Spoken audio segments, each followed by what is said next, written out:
काही वरची माहिती आहे.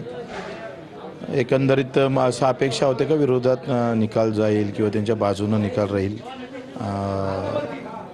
ते झाला नाही तर ते वरती जाता येईल अधिक वरच्या न्यायालयामध्ये. ते आता दोन बेंच असेल तर 3 बेंचकडे जाईल, 5 बेंचमध्ये जाईल. न्यायालयाची मला वाटतं मजबूती वाढली पाहिजे. बरेचदा निकाल लवकर न लागणं हा सुद्धा त्याच्यावर अन्याय होतं.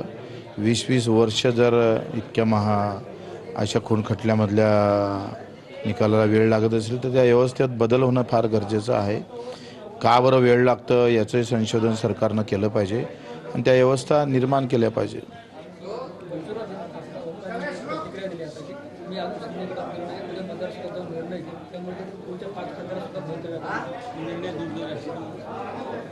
मला असं वाटतं का त्यांनी निर्णय सगळं घेऊनच ते तिथे आले असणार. काही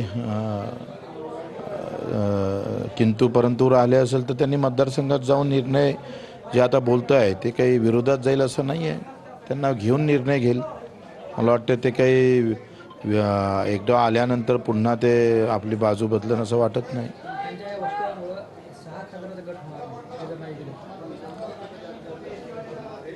हा टेक्निकली विषय आहे. आखरी संख्यावरच ते सगळी एकंदरीत जे काही आता पक्षांतर होत आहे त्याचं संख्येचा फार महत्त्व आहे आणि ते महत्त्व ओळखूनच सगळा निर्णय झाला असेल.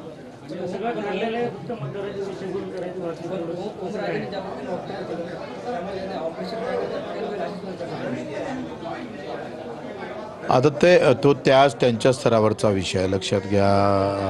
पक्षांतर कोणामार्फत ते सगळं झालेलं आहे, कोण ते केलेलं आहे, त्यांनी ते जबाबदारी उचलली असणार सगळ्या गोष्टी आणि त्या माध्यमातून ते पक्षांतर झालं असेल तर ते त्या जबाबदारी पूर्ण करेल ना. तर ओमराजे कोणामार्फत गेले किंवा स्वतः गेले का, काय झालं का, त्यांची बैठक कोणासोबत झाली याचं आम्हालाही माहिती नाही आहे.